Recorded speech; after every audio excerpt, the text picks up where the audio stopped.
Hello, hello. Welcome to Get Connected with Julie Barkus and Michael Tasner. It's a pleasure to be here with you today.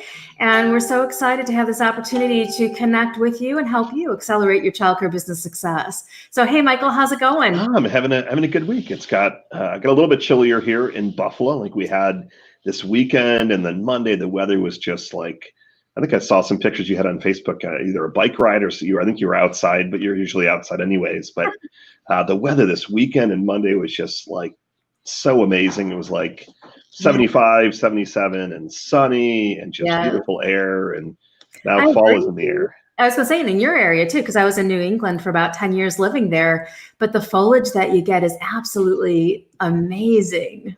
We're thinking of doing, so I bought a really small company in Vermont about a year ago, and I've actually never been to Vermont until I drove up there. The drive was like absolutely amazing to go from, Buffalo to, I'm trying to think where it was in Vermont, but the leaves, and I timed it perfectly. It was literally just about a year ago from today. So perfect drive and crisp air, but it was just beautiful. Kimberly is on here, says it's getting cold in Georgia. Oh, in Georgia even. Wow.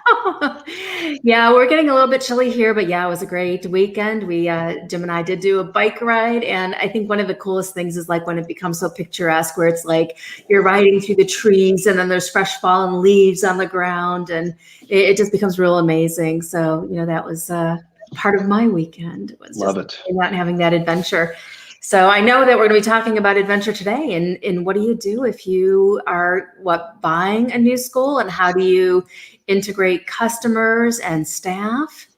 Yeah, I think so. A lot of people that have been listening to our show have been saying, Julie and Michael, either you've acquired a location, you're looking at acquiring a location to, I guess, how do you size up, but not necessarily size up from a financial or a deal standpoint, but maybe what are some of the things that we could encourage you to look at from a staff standpoint? Do you try and size up how happy the director is, for example? Because I'm sure you've probably heard of or seen some horror stories. Acquisition takes place, and then your director leaves, and your 3 teachers leave, and then your enrollments go from 100 to 20 overnight, and you're like, oh my gosh. So I thought it'd be fun to kind of talk about stuff that we've seen, so maybe some tips, some strategies, maybe talk a little bit of mindset, talk a little bit about kind of the goal setting and the vision, because a lot of people are also saying, is an acquisition right for me? I'm hearing a lot of people talking about how there's this huge opportunity right now to acquire centers. And I do believe that this is, from what I'm seeing, I wouldn't call it the gold rush, but very close to it. And unfortunately, the data and the statistics are showing that a lot of centers are closing down, have closed down, and over the next 3 to 6 months will continue to close down. That I've seen numbers as high as 40 to 50%, which to me seems just insanely high. Yeah. But it doesn't mean that all of a sudden there's 40 to 50% less kids. So that opens up opportunities for you to grow your center, or even some opportunities to acquire some of those centers. So we thought that we would kind of talk about that again, just from all different angles. Again, not necessarily kind of a how do you structure a deal and kind of mergers and acquisitions, like that kind of stuff, but more so even after you've acquired, or let's say that you just you are a family center, a home center, and you just bought your first center and it's a smaller center. What are some of the things that you want to look for from a culture standpoint, and how do you kind of get them vibing with what you envision and your vision? So all great things, and there's so many elements to acquiring a new center, right? And I think a lot of times it's like, okay, that's the final step, is getting, my name on the dotted line.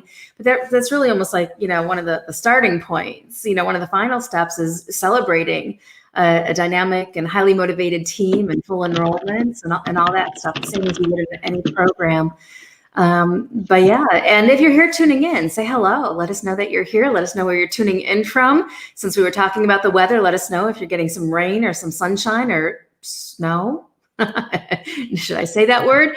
But let us know what's going on for you. And then also I know, and Michael, I'm not sure about you, but I've been getting a lot of questions in my inbox for Facebook of childcare owners who are really struggling and they've been brought down during this time and they're closing or they have to move or they're severely in debt. And I am helping you on Facebook if you send me a message, and I'm sure Michael would probably offer you a word or two, but you could comment and let us know what's going on with you and your situation. And if there is a really messy situation that you're involved with and you can't see your way out of it, let us know and we will offer you some tips and strategies to really help propel you forward. And that's one of the purposes of us doing this show, is to really connect with you and help you reconnect with your vision and reconnect with that sweet spot for you in terms of really getting your head back in the game of making success your reality. And that's where I think the whole process really starts, is with your mindset. And I posted something in our closed Facebook group in Childcare Business Success this morning about, whatever you believe, you're right.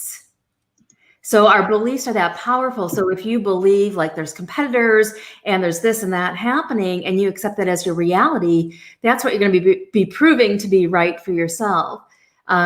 So if you want to change your reality and change your world, start by changing your thoughts, start by changing your mindset, and then experience something totally different that nobody else in this industry might be experiencing. But it's going to start with your beliefs. Right. So it's whatever you believe. You're right. I had to stream that one at the bottom. No, that's a great way to start off with the show. And I just was talking to our leadership team right before I came on here, and we were talking about competition and we were talking about the childcare niche and it.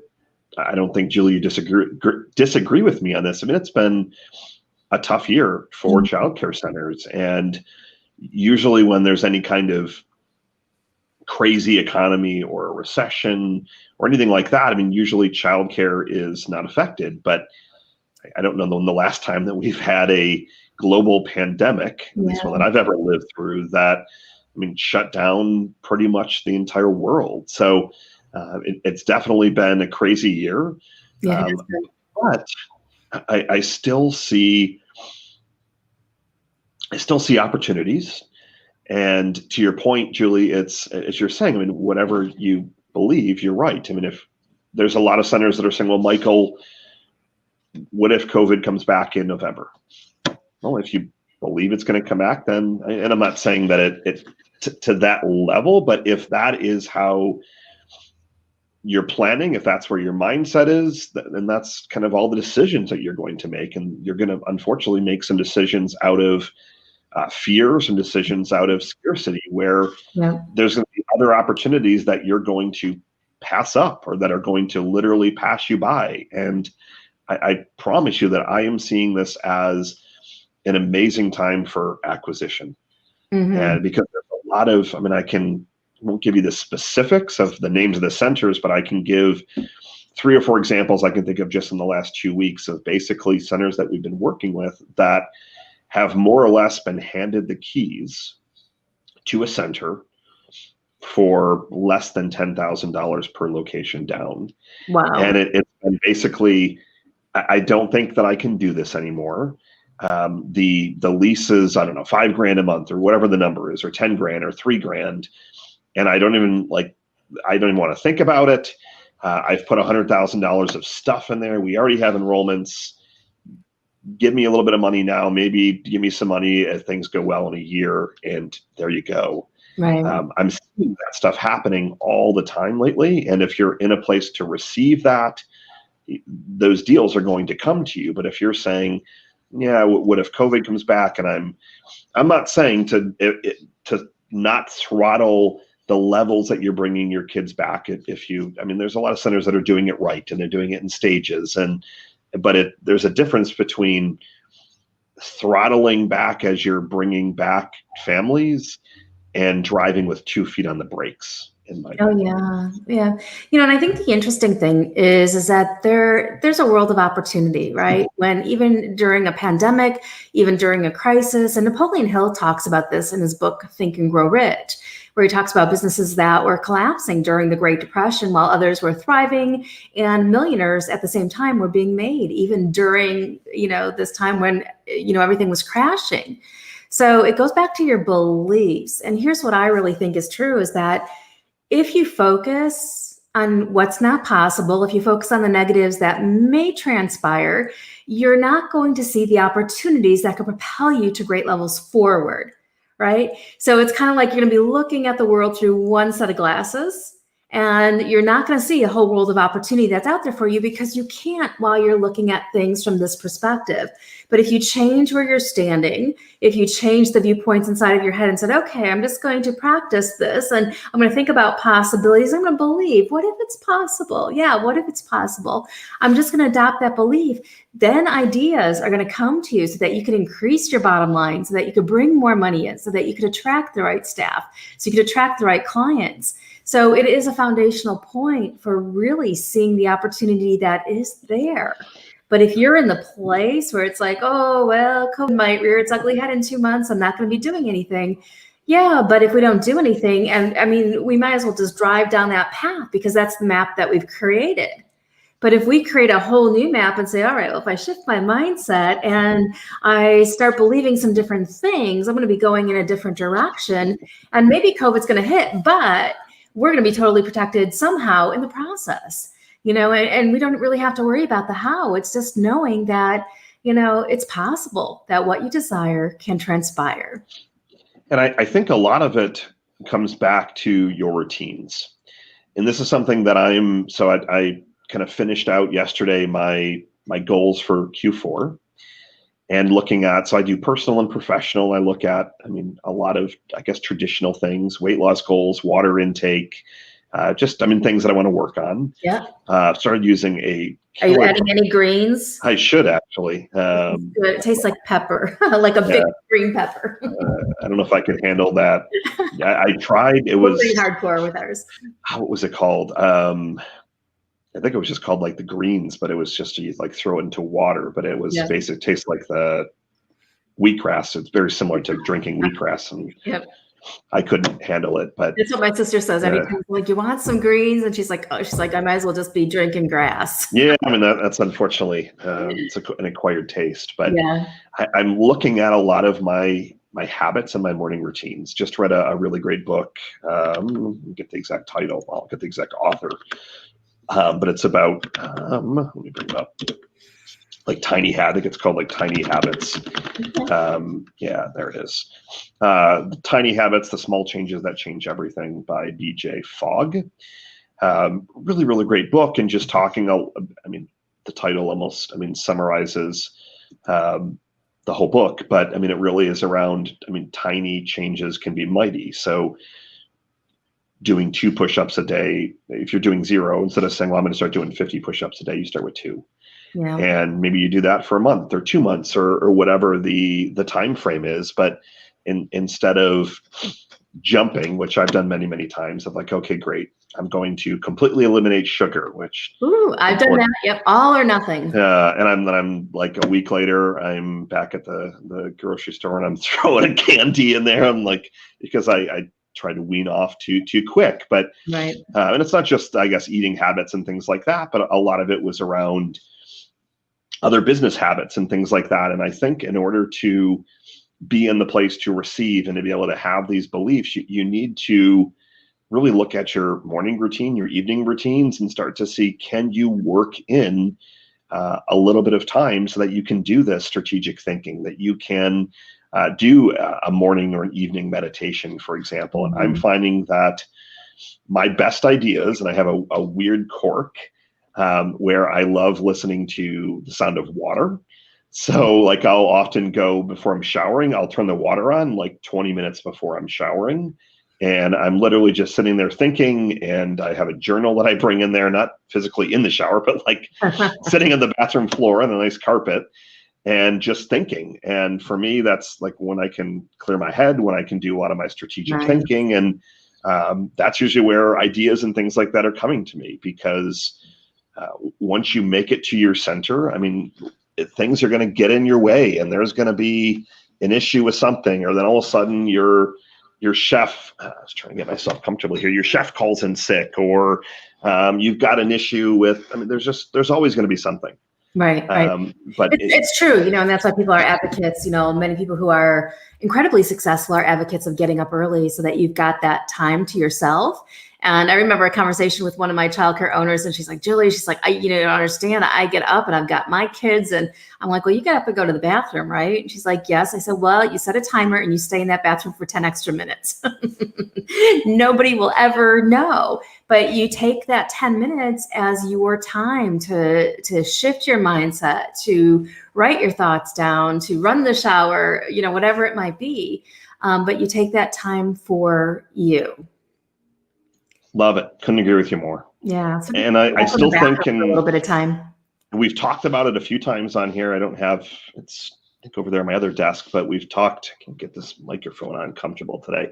We've talked a lot about the gratitude journal and coming from a place of gratitude. And it's just these tiny habits that you've got to get this stuff in order. And I know that Julie and I talk a lot about beliefs and energy and manifesting, law of attraction. But if your mindset isn't right, if you're not doing these things each day, it's going to be tough to make those jumps. And you're not going to have the faith in yourself if you're just not in that right frame of mind to be able to receive these things. And I've been the same way. If I'm not in the right place, and if I don't have everything kind of my mindset dialed in, there are definitely acquisitions and opportunities that I've had to pass by because I just couldn't see them when they were right in front of me.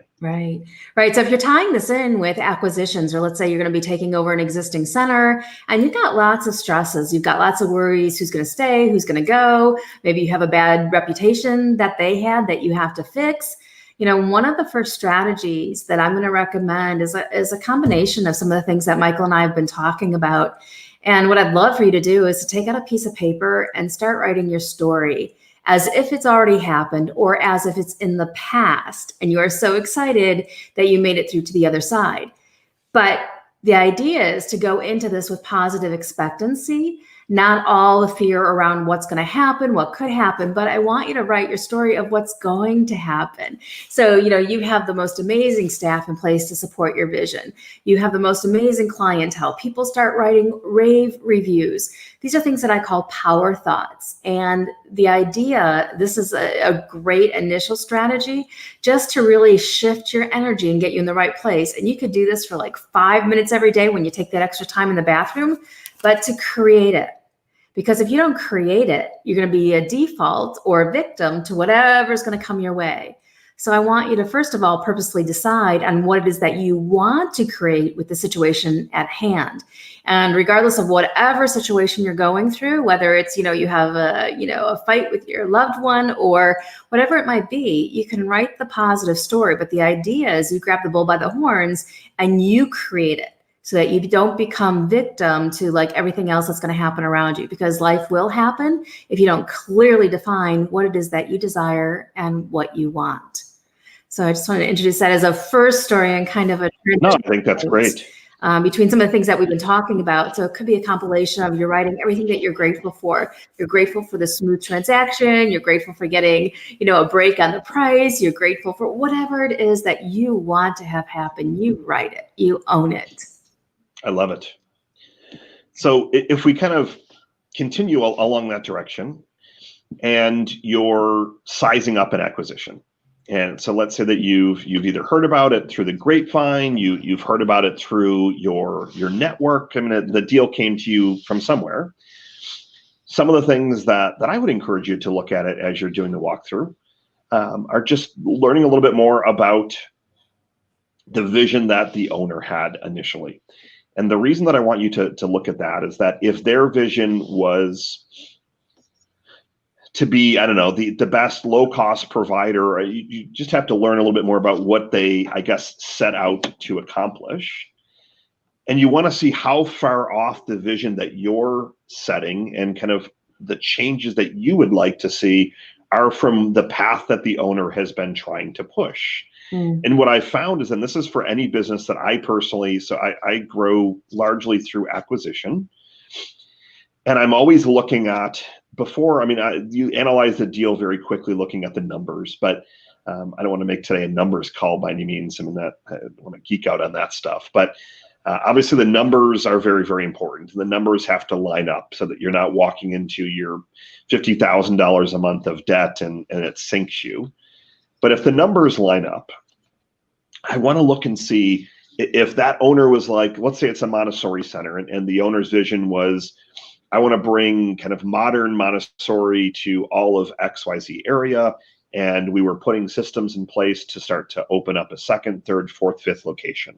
So you'll find that we have invested a lot of stuff for growth that we don't necessarily need right now. And that's going to be reflected in our numbers. And so you start to learn those things.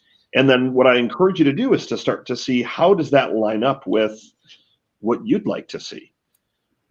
And if you're thinking, well, the first thing I want to do is I don't want to do Montessori because I don't believe in Montessori. Mm-hmm. And I sure as heck don't want more than one location. So all these things, I'm just going to start cutting all these systems and processes. That's a pretty wide, like the owner is over here and you're like way out of the frame. That's going to be a tough acquisition for you, even if the deal is amazing, unless you're this magician that can completely transform the culture of the organization, the financials, the families, because it's that the owner of these centers, they're typically are the ones and or the directors that are kind of setting the tone for different things that are taking place. Yeah. From the day-to-day habits, the day-to-day culture, like you've got to learn about that. The people stuff is, and it's the stuff that Julie spends, I mean, a lot of her time working on, of finding great talent and breaking through people challenges and mindset with team, and making sure you have this dream team around you. Yeah. And if that stuff is out of whack, it's going to be an uphill battle from day one. It's true, because you can't go into an acquisition and go in and go like, okay, I'm here now, everything else is going to change in alliance. But I also believe that if you go in with a big vision, which we always come back to, Michael and I both, big vision, if you come in with that, it is possible that you can totally inspire the existing culture to up level and to be a part of your vision. So there might be part of it where you decide that you're going to come in, and then whoever wants to stay part of the team needs to re-interview for their job based upon the criteria that you're going to put into place. So to me, there's nothing wrong with really up-leveling the expectations. And I think a lot of people will fall off. And I think a lot of times when that kind of change happens, there are people who will naturally fall off. And then there's people who are kind of like, well, we're going to kind of wait and see what happens here with this person. But that's not really the dynamic or the energy that you want to bring into it. So I think the more upfront and transparent you could be with people and let them know, hey, this is my vision, this is going to be my process, and I'd love for you to be a part of it. But I understand if you can't be either. So I don't think there's anything wrong with going in, and after you, like Michael said, you assess the vision, you kind of know what you're up against, right? Are you going to have a culture that you're on fire about? Or is it going to be a culture? And we can help you work that magic. I just want to put that out there. Some of the things that we do kind of feel a little magical. But if you're going to be that person to come in and change the culture, yeah, that is going to be a greater mindset to up level to know that you can stand in confidence and really motivate a whole new community of followers to be on board and excited about your vision. Well, and that's a great point as you're talking, and as I'm thinking about it. It doesn't contradict anything that I said in the sense of, and we should be complimentary regardless anyway, so we want to give different perspectives. As I was thinking, well, if the culture was drastically different, it's going to be an uphill battle. However, as you were talking, I'm starting to think, well, if the culture was so perfect, why would they be selling? Right. Why would that vision not be able to kind of propel them forward if the vision was strong? And to your point, I think a lot of people, when they're looking at an acquisition, they get so stuck in worrying that someone's going to leave. But as you said, rarely have I ever seen an acquisition the first 90 days that somebody doesn't walk out the door. Yeah. Because there's going to be somebody, maybe it was friend of a friend that the owner hired, or you're changing pay structure or benefits, or I mean, you're coming in with your vision. There's something that someone's not going to be aligned with it, Yeah. and they're going to walk out the door. And as long as you are prepared for that, I used to take it personally and be like, Mhm. the heck, like I'm trying to, like, we're coming in and we're trying to like throw our weight around and do whatever we can to help people. Mhm. But no, that's a great point, as you were talking of, um, don't be, I guess, necessarily afraid if the culture is drastically different. I think you just need to be aware of that. Mhm. That was a great point that you brought. Yeah, thank you for that. And I do think that, once you go in, to me, existing culture, there might be a lot of people who are hoping that the culture will change, or feeling like, oh, I'm just going to see what happens, and then I'll get out in, the next month or so. But if you come in and you're on fire with a vision, and you've got a roadmap for that, and you know clearly what values are going to define and support the behaviors that you want to see in the workplace, people will get really excited. And one thing that I've found to be incredibly true is that typically, where the workplace culture has not been so great, there are a lot of hurt feelings. And sometimes those hurt feelings can carry on and linger for weeks, months, and I've seen it years. So there are specific methods that you use, tactics and strategies that you go into an existing team with to help them overcome any hurt feelings that they've had from the previous culture or the previous leaders, and really redefine and implement an incredible culture going forward that's going to totally turn your people on and tune them into the vision that you have at hand. So just be really careful of that. What are the hurt feelings that are present because of some way somebody was managed, some way somebody was fired, something that wasn't communicated, whatever it might be, but they are there, and we have to pay attention, especially when we're working with teams consisting mostly of women. We have to know that there are feelings and there are resentments, and those can linger on for a very long time, preventing that ultimate team environment from happening. But there's really simple things that you could do to break those down, which is the good news, but you got to be aware of it, and that might be going on, because resentments can harbor for years. No, that's a great point. Yeah. So if I were to I guess throw a few more things that I would encourage you to look at before acquisition, and then we can kind of talk a little bit about what would you do after you've bought a new location, or maybe some people that are listening. Tim is in California. He says the weather is beautiful. I'm jealous. He says it's a timely topic because I'm acquiring a center and plan on closing in late October. So that's a great, Nice. Great note. So I'll have to put some feedback around there. A few other things that I would encourage you to kind of take a look at, again, outside of the numbers. See what some of the marketing that they've been doing. Have they doing billboards? Are they doing flyers? Did they commit to direct mail? Do they have agencies on record? And what are some of the things that they've been doing from a marketing standpoint? So you can see if you stop all that or you don't continue, do your kind of leads fall off the table? So look at some of those activities. Obviously, check out their website and their social media presence, and you want to start to kind of put that list. No, definitely. That's actually, I'm glad that you brought that up, because I just literally had someone that we talked to yesterday afternoon, and they said we bought a center and the reviews are horrendous. And I read them, and some of the worst reviews that I've ever seen. And I don't say that jokingly, but like really vivid stuff. Yeah. So we can tackle that in a minute of after you've bought the center. Just, I mean, as Julie had mentioned, learning about the owner's vision, learning about some more stuff from the staff as much as you can get out of them. What's the culture like? Obviously, again, confirming all the numbers of pay and salaries and kind of all those logistical things and leases. And you want to see, are there certain things that you're going to have to assume? And that, again, is for you to deal with an attorney about are you having to take over leases, or is there a $2,000 a month copier payment? I've seen a lot of centers that get surprised with, oh, geez, I didn't know that you thought we were going to pay for that shed that's in the backyard that you rent out from your grandma at $1,000. Like, seen a lot of interesting surprises.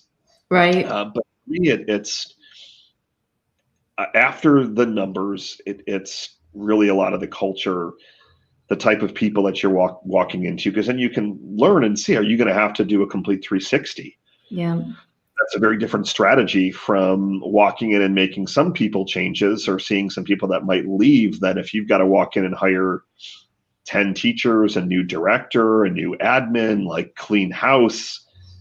You got to be willing to ride that storm out and have that be pretty darn rocky the first couple of months. Yeah. I think also with people, be careful too, because a lot of people, owners, directors, when you're selling, you're going to, just kind of like when you're selling a house, you're going to put the best spin on things, right? Oh yes, the culture is great. And we have this, and you're going to hear all the bragging points. You're going to hear all the selling points, so before you buy, or once you're in the process, you could even see if there's any opportunity for you to meet with the key leaders and ask some very specific questions so that you can get some, real information on what the culture is truly like, because people will point out the positives. People will sell you on this grandiose thing. And then you get in there and you're like, oh crap, I didn't know. So just know what you're going into. And I also think another thing that would be really fantastic to negotiate in with your deal is to ask the current owner, if you can, for their success Rolodex, if they have one. I'm calling it a success Rolodex, kind of old-fashioned term. But ask them if they can make an introduction to the people in the community who they have relationships with. Relationships are so incredibly valuable, and oftentimes we don't even think about this. And there's probably a lot of owners who haven't thought about this, but think about relationships and think about, what, I would really love a list of everybody who they have a relationship with.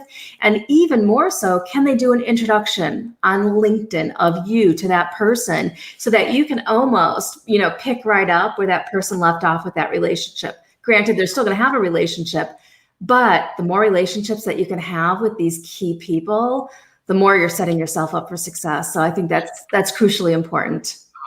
I just wrote that down in big letters on my paper. I even take notes. I remember things when I go write them down. I love that, and I've never phrased it like that. So I've encouraged people to, you kind of get a vendor list. Mm-hmm. But that is drastically different from how you phrased it, and the level of like a success role. So, okay, great. We have a collaboration with ABC Pediatric Dentistry. We refer some stuff to them. They do. Okay.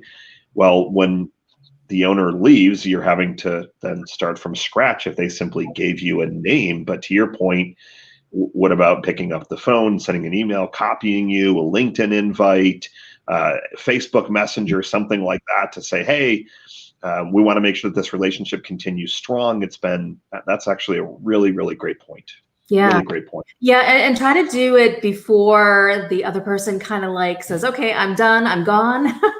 I want nothing to do with this anymore. Because if you have a motivated seller, they're going to be motivated to make those introductions. They're going to be motivated to make those relationships. But once the check, so to speak, exchanges hands, people can lose interest and, not follow up so much on their end of the deal with helping you establish those relationships. So I would do it definitely while it's fresh, and don't wait for it to be like 6 months later, then I'll get introduced to all these people. No, just get it right away. Have a deadline around it so that within 2 weeks of closing, you're going to introduce me to 100 of your key community contacts via email or LinkedIn. Here's the list that's going to be presented to me. So just really be specific about it, because I think it's one of the things that people will fall short on, or it's easy kind of not to do. And almost in a way, it's where we tend to shrink and hide a little bit too as an owner, is to not get out of our shells to build those relationships. So in a way, we're setting ourselves up by, if we push it off, that it doesn't have to happen. And then it doesn't have to be our fault that it didn't happen. But man,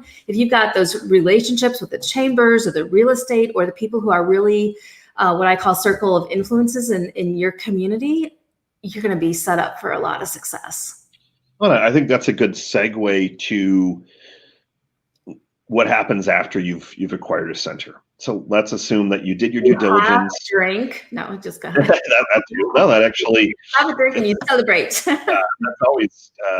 I haven't completed a ton of acquisitions, but I've done a few, and there's always some kind of fun celebration. So I have a ritual where I give a nice gift to the person that I bought the business from, or vice versa.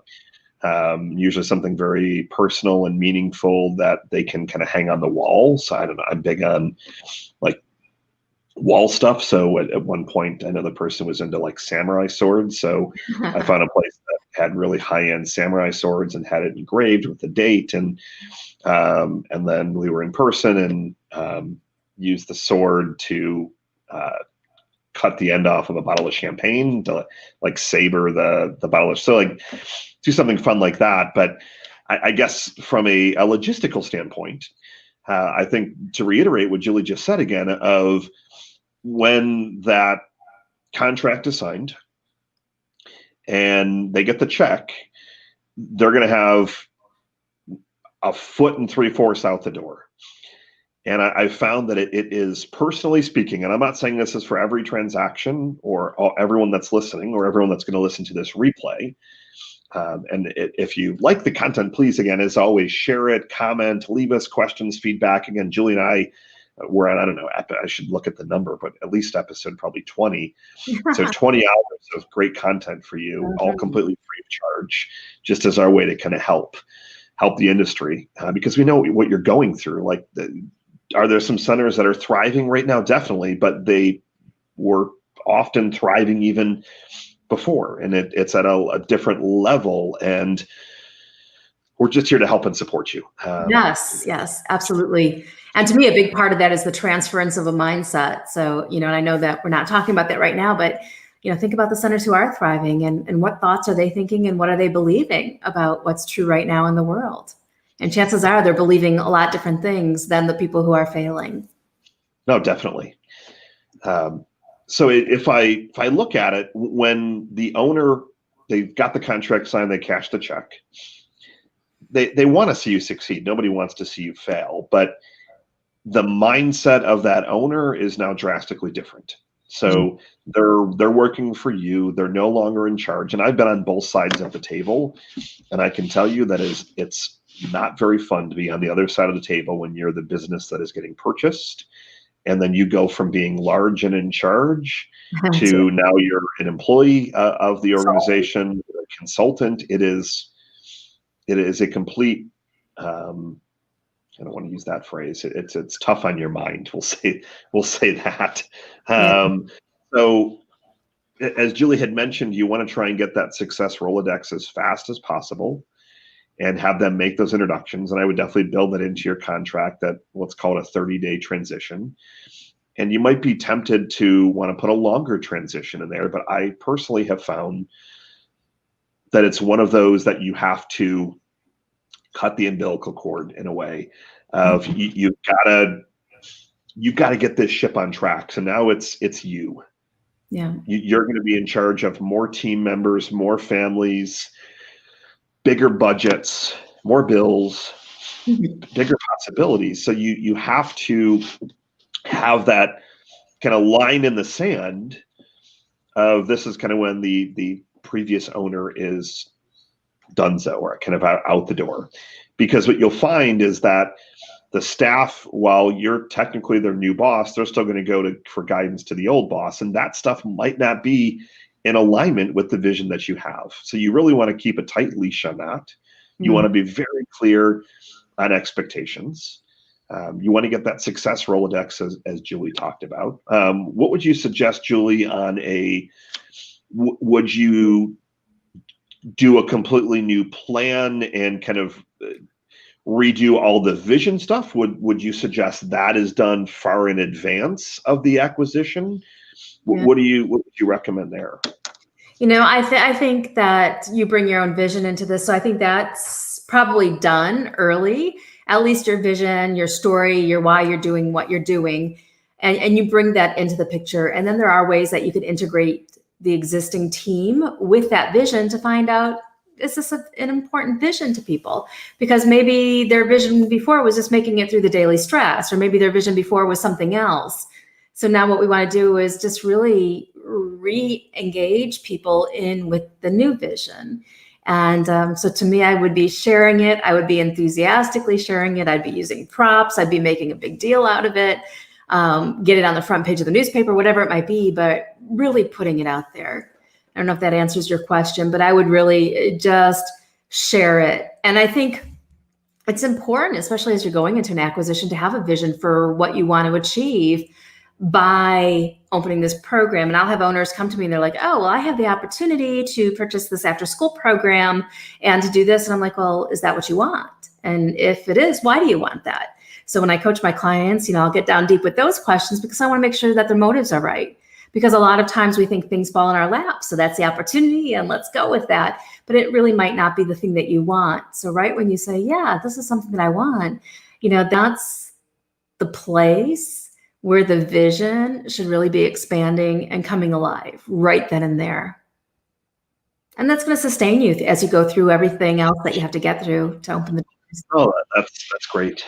Or to step in that role. Exactly. I mean, the first 6 months are going to be up and down and up and down. I mean, it's the roller coaster ride of an entrepreneur. I mean, it's I wouldn't say this year all over again, but it's going to be up and down. And as we said earlier, there's going to be people that leave. There's going to be decisions you're going to have to make. There's going to be hard choices you're going to have to make. But if you have that vision and you continue to look at it each day and keep it top of mind, and then you have the right systems and processes. To me, a lot of this is, systems and processes of things from how you're meeting with your team. So like we have, each person has a manager, and then you're having a weekly huddle.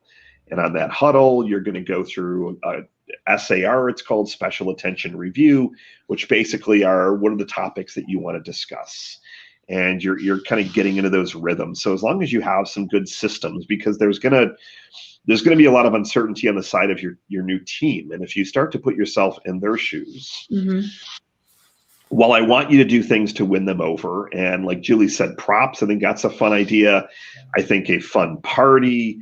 I always try and see, is there something that I can add value to their lives immediately that isn't going to break the bank? And that doesn't mean I encourage you to come in and you give everyone a 20% raise, but are there some small things that, whether it's extra time off, for example, have people been complaining about the iPads are, 6 versions behind, and those a lot of it are the simple things in life. There's no coffee machine in the employee area, like just little things. Are there some quick wins that you can do that just start to show that you care? Yeah. I really try and win over the team, but I win them over with respect, with vision, not just with kind of bribing them. But I want to show that they're like, I'm observing the small things that are giving them headaches.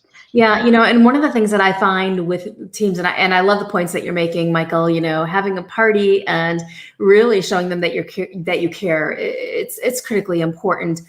But also recognize, how are they going to feel when I come in there?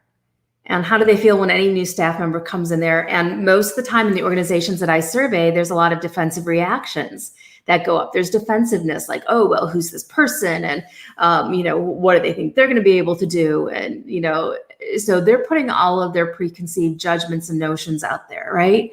So one of the biggest things that I think that you can do is really to come in, and when you meet with the team, schedule yourself to do individual sit-down meetings with each member of the staff. And if you're not going to re-interview and have people reapply for their jobs and go through that whole process, one huge thing that you could do is just sit down with them and say, listen, I understand that you're a valued team member here, and I want to understand what are some of the factors that have made you successful in your position. So you don't come into the picture like, oh, here I am, and I've got this experience, and I've got this education, and now you're all going to do what I say. You come at it from a perspective of, what is it that you've been doing that really causes you to be so successful in your job? I've heard some really good things about you, and I just want to learn a little bit more. That right there breaks down defensive reactions and really helps create team unity. And it's really powerful. And that's just one activity that you can do. There's a whole, a whole treasure chest of them. But just taking that approach is incredibly powerful. And it breaks down those defensive reactions, which is critical.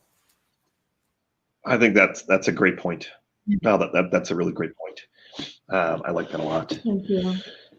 Yeah, and this is What where I say else? magic can happen. You just need to know what is the right strategy to make that magic happen, because it could be a little shift, 10% shift in what you were going to do to what will really work. That's going to make a huge difference and a huge impact. So, and I've seen magic happen in organizations where it's like, wow, my poor performers are now my top achievers. And isn't this really cool? But you've got to know these little strategies. And it, goes back to, what I heard one of my favorite motivational speakers, Les Brown, say, a while ago, is that you can't see the picture when you're in the picture, and that's where Michael and I come into play to really help you see the picture so that you can implement the right strategy to get you transformational results. Love it. Oh, that was great. I was just absorbing everything as you were saying it. Oh, thank you. So I guess if I were to, as we're already getting closer to the top of the hour, but if I were to just so fast. if I were to like reflect back on, I always like to try and give one. We threw, as always, a lot of good stuff. A lot of it really came back to mindset, of course. Yeah. I think for me, if I were sitting in the shoes of either looking at acquiring or recently acquired, I want to make sure that you either yourself or you have someone on your team or someone on your advisory board or someone helping you with the numbers.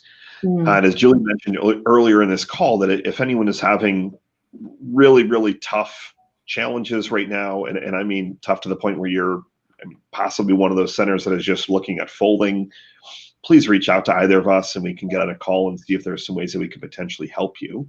Yeah. But you've got to know your numbers backwards and forwards, and especially with an acquisition, if you're taking any money out of your pocket to buy it, for example, and even if you're not, a lot of people I've seen get over their head very, very quickly, and it's not a bad thing, but you have to be ready for those challenges. And you've got to be able to also not only manage the people side of the business and the human side and the families and show your charm and keep all that stuff moving, but you got to know your numbers. You've got to know how many enrollments you need, and you've got to know your ratios backwards and forwards, and you've got to know profitability and salaries. And I've seen, unfortunately, so many situations where people have acquired a center and geez, I forgot that I was paying $2,000 a year for insurance, but now with this building, it's like $9,000. And I didn't factor in the extra $400 a month. And while that might not sound like a lot of money, then if it's $400 here and then you forgot about that, so you've got to make sure that your numbers are dialed in and that you have systems and processes to be looking at those numbers on a regular basis, where you're also proactive. So example, like a lot of times with some of the bigger centers that we work with, when I say bigger, 5 or more locations, where there's, pretty big numbers that are at stake. Not to say that having one location with 100 enrollments isn't big numbers. That's still a great business. Yeah.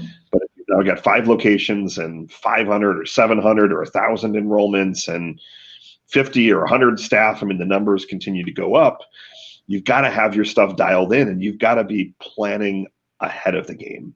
Yeah. So if I were to, I guess, as I'm thinking as I'm talking and trying to make one big suggestion, I think it's looking at how can you be ahead of the game? How can you be planning out October, November, December, forecasting all the expenses so that you're not simply reactive. And just far too often, unfortunately, and this is said with love, but a lot of you are very, very reactive. And after the month is over, September is at a close, it's too late to go and grab 30 enrollments for the month of September. I shouldn't say it's too late.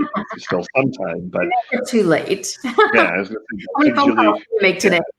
Julie pull off some amazing feats with her students. But it's you've got to have a lot of that stuff planned out for. So what are you looking to accomplish in October? What are you doing from a forecasting standpoint? And what do those numbers look like? And what are the activities? So I guess it's more, for me, it's often a little bit more tactical to have that stuff so that you can have the game plan and know that you can also fall back on that and be able to to have a scorecard to track your progress. Yeah, I think that's really important, is to know your numbers. And if you're not looking at your numbers, understand why aren't I? Is it I'm afraid of looking at my numbers? Do they reveal something about me?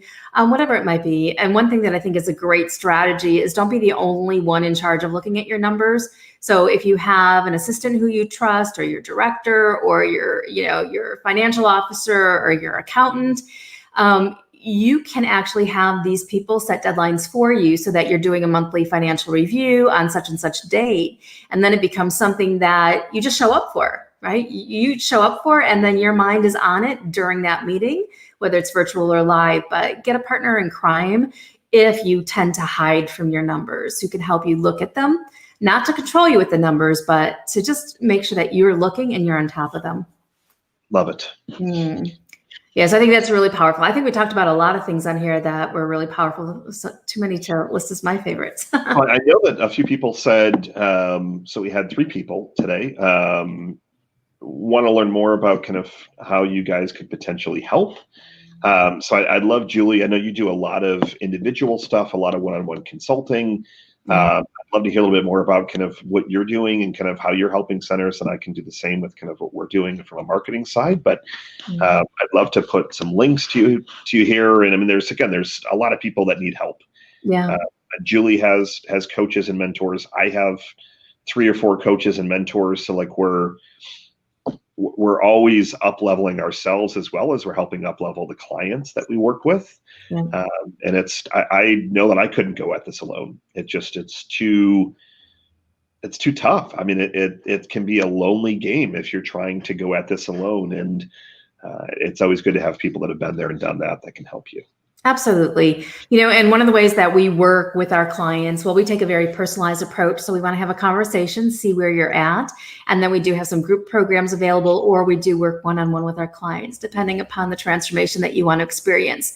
So I really encourage you to shoot me a message on Facebook, or go to childcarebusinesssuccess.com. And I believe there's an application up there for like a free consultation, or we've got some free trainings there as well that you can dive into and start the transformational journey. But my whole thing that we do is really the coaching and the mentoring, to really help you shift your mindset, to bring your big vision to life, and to do the hard work, which I think is the internal work required to make the change that you want to see.